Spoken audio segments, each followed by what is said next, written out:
President Trump's campaign of payback against GOP dissent just had its biggest moment of this midterm season, with Trump taking down a powerful Senate GOP chairman, Senator Bill Cassidy, who lost in his Saturday primary in Louisiana, more than 5 years after voting to convict the president for inciting the January 6th attack at the Capitol. All despite Cassidy trying to make amends with Trump, including with his pivotal vote to confirm RFK Jr. to be the Health and Human Services Secretary. Advancing to the June 27th GOP runoff, Congresswoman Julia Letlow, whom Trump recruited into the race, and former Congressman John Fleming. It all underscored Trump's enduring strength with the base, despite collapsing support among the general electorate. Now, Cassidy, addressing supporters last night, did not mention Trump by name, but it was quite apparent who he was talking about. And when you participate in democracy, sometimes it doesn't turn out the way you want it to. But you don't pout, you don't whine, you don't claim the election was stolen. And let me just set the record straight. Our country is not about one individual. It is about the welfare of all Americans, and it is about our Constitution. Leadership should be steady, not erratic, thoughtful, not impulsive, and leaders should think through the consequences of their actions. Trump was gloating, not surprisingly, on Truth Social in the aftermath of Cassidy's loss, saying a lot of things, but one of the things he said is his disloyalty to the man who got him elected is now part of legend, and it's nice to see that his political career is over. He got trounced last night, Bill Cassidy, and it was all because of Trump and this vote to convict him, even though Bill Cassidy did all he could to get in Trump's good graces. Loyalty is a one-way street with Donald Trump. This is another data point showing that retribution is on the ballot in many ways. We saw also that when Indiana lawmakers defied President Trump on a different issue, that one was about redistricting, President Trump promised to primary, those state lawmakers, and he got, for the most part, wins, out of that race. Now here you have another data point with Senator Bill Cassidy. When you look at his vote, when it comes to voting to convict President Trump after January 6th, now only 2 of the 7 lawmakers that voted to convict President Trump still hold a seat. That just shows that in today's Republican Party, where President Trump still holds a tight grip, there's not much room for dissent amongst Republicans. And you see there on your screen, as you say here, these are the senators who voted to convict Donald Trump in 2021. There are 2 that are just on the screen. There's Susan Collins, who's up for re-election here in November in Maine. Lisa Murkowski, not up until 2028. She has survived the Trump wrath so far. Trump tried to defeat her in her last election cycle. She survived that. Susan Collins, J.D. Vance actually up in Maine this past week, praising her. Trump realizes that she's probably the only Republican who can win that state. But then you look at the House members. The only House member who's left who voted to impeach Trump was David Valadao. He's the congressman who represents a swing district. He can face a difficult re-election race here in November as well. But Nia, you're seeing each of these members who voted after January 6th against Trump slowly leave the party.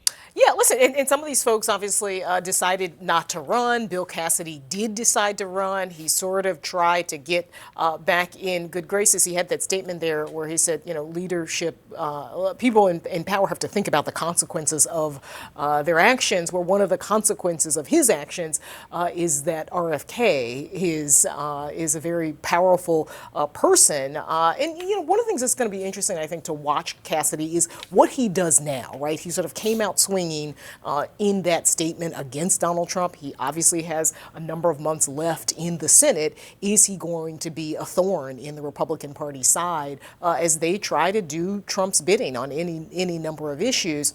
But yeah, Trump is still powerful. Primary voters, Republican Party primary voters still love Trump. Yeah. They still love Trumpism. It's interesting because, he did make those remarks about Trump last night in the speech, but he didn't mention him by name. Right. And he waited to lose to make that remark, right?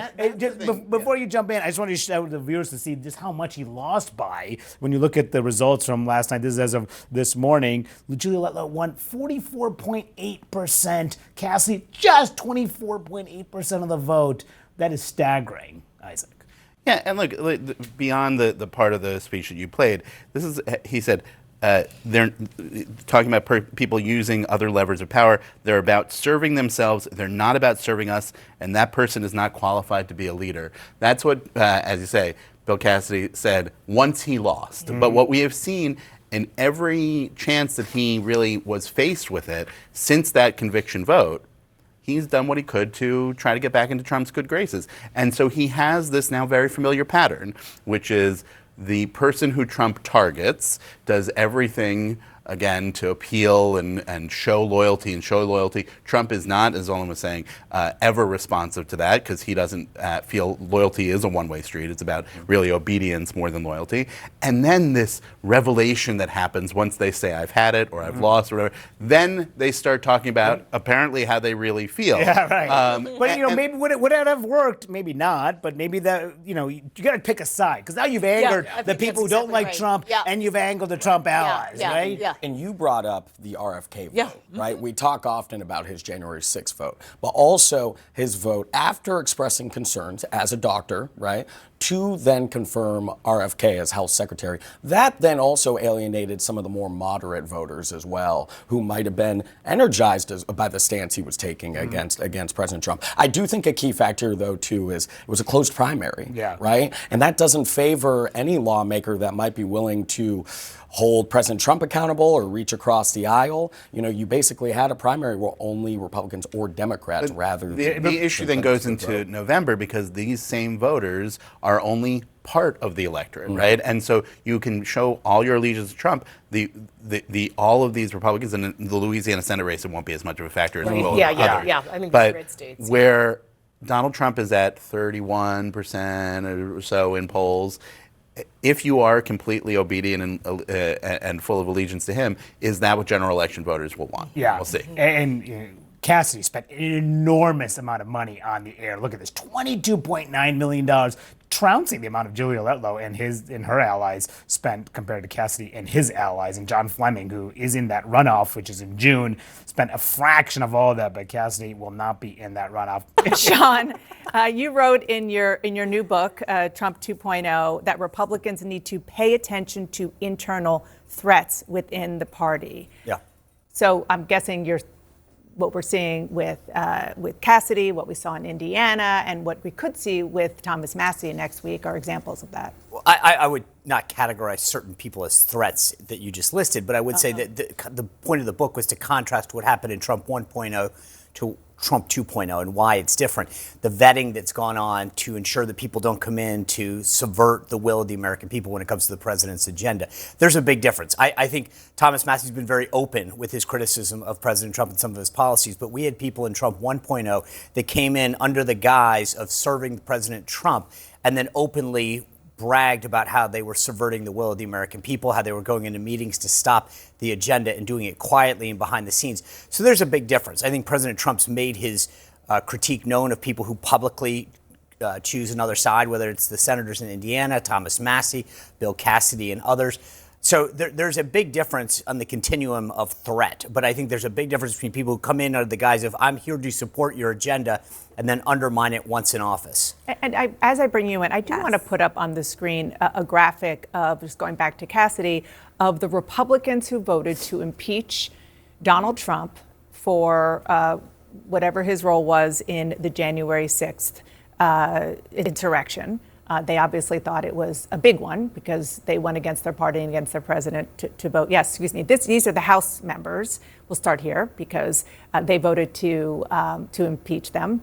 And I think of all of those Republicans, there is only one, David Valadao, only one left who is planning on running again for re-election. Now let's look at the senators, if we can. The senators who voted to convict Donald Trump, there are only two who are now staying in. Susan Collins is trying to get reelected from Maine, and Lisa Murkowski is still there from Alaska. Well, there was also a grand jury that indicted Donald Trump on several counts when it came to January 6th. And so the fact that Congress was doing its job in attempting impeachment, I think, is something that it should not be, it shouldn't necessarily be a loyalty test. Can I just say this conversation is extremely concerning that this is where the Republican Party is at. You mentioned loyalty. You mentioned making sure that you are moving forward with the president's agenda. If you are picked to serve in Congress or in any elected office, your loyalty should never be to the president of the United States. I don't care if you are a Democrat or if you're a Republican. Your loyalty is to the constituents that you serve. Look at the war, for example. On the war, every Republican used to talk about how they did not want a war. President Trump ran against going into any sort of war. Now we're in a war, and now the Republican Party is silent on where exactly they are and whether they stand with the president on the war. I don't know if you've mentioned or if you have come out against Donald Trump on this, but when it comes to the war, there has been complete silence. May I remind you, we've been in a war for 47 years against the leading state sponsor of terrorism, Iran. So you agree with the war? Let's just go back You a agree second. with the war? Real quick, Sean, because we have to sneak in a break. We have more. Look, there's a difference. These people came out and voted against Donald Trump, said they didn't want him in office anymore, and then almost to a T. He was indicted. Sochi, let me just finish. Then they came back in the case of Cassidy and said, can we please have your endorsement to stay in office? So there's a big difference. If you didn't want him in, campaign against him, but the people of Louisiana last night spoke loudly. They didn't even give him a quarter of the vote to go back. This wasn't Donald Trump. The people of Louisiana sent a very clear message that they didn't want Bill Cassidy as their representative of the United States Senate.